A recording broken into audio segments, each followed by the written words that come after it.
ప్రతి నిమిషం ప్రతి నిమిషం అడుగేసే ముందాలోచిస్తూ ప్రతి నిమిషం ప్రతి నిమిషం ఆలోచనలకు కళ్ళెం వేస్తూ ప్రతి నిమిషం అడుగేసే ముందాలోచిస్తూ ప్రతి నిమిషం ఆలోచనలకు కళ్ళెం వేస్తూ. ఓకే, సో లాస్ట్ లో ఇలాంటి ఒక ఎమోషనల్ సాంగ్ పెడితే మంచి ఫీల్ తో వీడియో ఎండ్ అవుతుందంటావు, అంతేగా? అంతే కదండి. అంటే సీన్లన్నీ మనోజ్వి, డబ్బింగ్ కూడా మనోజ్కే, అసలు వీడియో అంటే కూడా చెప్పకుండా డైరెక్ట్ గా క్లైమాక్సా? ఎడిటింగ్ చేసేవాడు ఎక్కడున్నాడా? ఎక్కడ ఎరా రివైండ్ చేయమని కూడా నేనే చెప్పాలా? యూ డర్టీ ఫెలో, డిస్క్లైమర్ లేకుండా వీడియో స్టార్ట్ చేయకూడదని చెప్పి ఇప్పుడు నన్నే కొడతావా? ఓ కరెక్టే కదా. ఈ వీడియోని సినిమాలంటే పిచ్చున్నోళ్ళు చేస్తున్నారు, బోర్ కొడుతుందని ఫ్రెండ్ అవ్వకండే.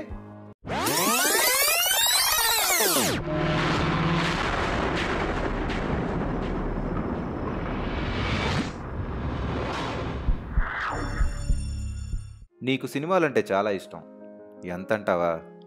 మంచి కథల కోసం ఎదురు చూసేంత, మొహమాటానికి పోయి నో చెప్పలేనంత, కష్టమైన పాత్రలకి ప్రాణం పోసేంత. ఇంత మించి ఇక్కడ రాయడం కష్టం, కానీ ఆ టేబుల్ రికార్డర్ ఆన్ చేయి.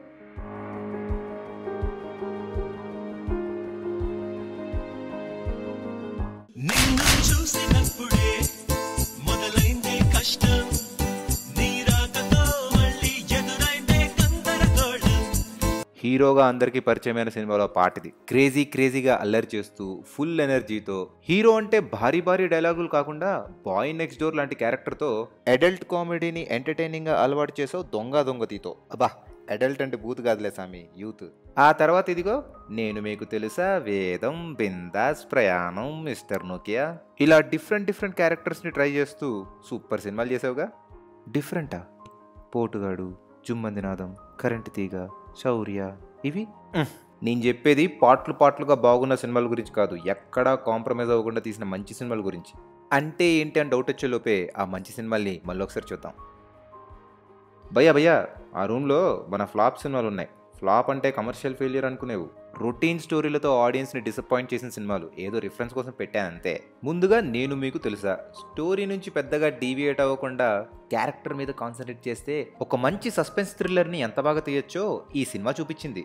అంతే సర్ప్రైజింగ్ వచ్చిన ఇంకో సినిమా ప్రయాణం. పొరపాటున ఎవరన్నా ఈ సినిమా చూడలేదు అని చెప్తే, రేయ్ ప్రయాణం సినిమా ఎలా మిస్ అయ్యవరా, చూడరా బాబు, it's a beautiful love story అని చూసిన వాళ్ళంతా వాళ్ళ ఫ్రెండ్స్కి రికమెండ్ చేస్తూ ఉంటారు. తర్వాత బిందాస్. ఈ సినిమా వచ్చి ఇన్నేళ్ళైనా ఇప్పటికీ ఈ సినిమాలో కామెడీ చాలా రిఫ్రెషింగ్గా ఉంటుంది. దొంగది సినిమాలో నల్లరి డోసేజ్ని డబల్ చేసి నీలో ఉన్న ఎనర్జీని ఫుల్ ఫ్లెడ్జ్గా ఎస్టాబ్లిష్ చేసిన సినిమా ఇది. ఆ అల్లరిలో భాగమే ఈ జోక్.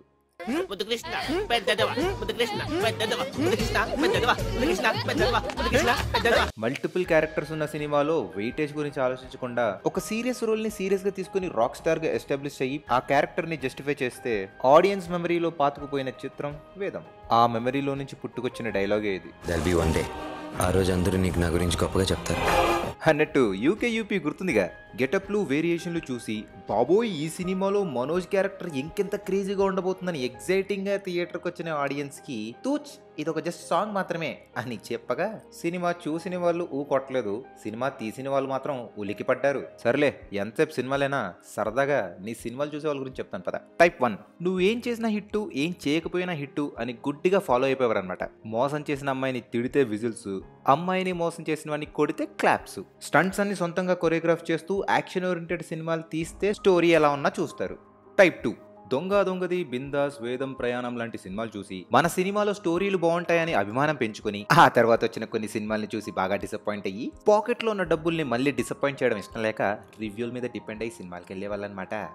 ఇక టైప్ 3, కొత్త క్యారెక్టర్ని కొత్త స్టోరీతో ఎక్స్పెరిమెంట్ చేసిన ప్రతిసారి ఎవరేమన్నా ఎన్నన్నా సినిమా చూసిన తర్వాతే ఆ సినిమా గురించి మాట్లాడేవాళ్ళు. అందుకే కాబోలు నేను మీకు తెలుసా, మిస్టర్ నోకియా, రీసెంట్గా వచ్చిన ఒక్కడు మిగిలాడు, ఈ సినిమాలు ప్రస్తావన వచ్చిన ప్రతిసారి మన తెలుగులో ఇలాంటి సినిమాలు తీసే హీరోలు కూడా ఉన్నారా అని గర్వంగా చెప్పుకుంటారు. సినిమాలంటే ఎన్ని తీసామని లెక్క పెట్టుకోవడానికి కాదు, తీసే ప్రతి సినిమా ప్రేక్షకులకి గుర్తుండిపోవాలని ఆలోచించే అతి తక్కువ హీరోల్లో నువ్వొక్కడివి. అయినా మంచి సినిమాలు తీసేటప్పుడు వచ్చే కష్టాల్ని సినిమా చూసే వాళ్ళతో పంచుకోక చెప్పకపోయినా పర్లేదు, కానీ ఆ మీడియాతో పంచుకుంటే ఏమొస్తుంది? అంటే మనం ఏం చెప్పాలనుకున్న వాళ్ళకి కావాల్సింది తమ్ముళ్ళు ఒక పంచలేనే కదా. సరే, ఇది ఎప్పుడు ఉండదు కదా, బాయ్. ఓ సారీ, మర్చిపోయా, ఈరోజు నీ బర్త్డే కదా. Many many happy returns of the day. ఒక జనరేషన్కి క్రేజీనెస్ అంటే ఏంటో పరిచయం చేసావు, మధ్యలో ఆపేస్తే ఎట్లా? So we can't stop experimenting, we can't stop being crazy. చిరునవ్వు వదలకు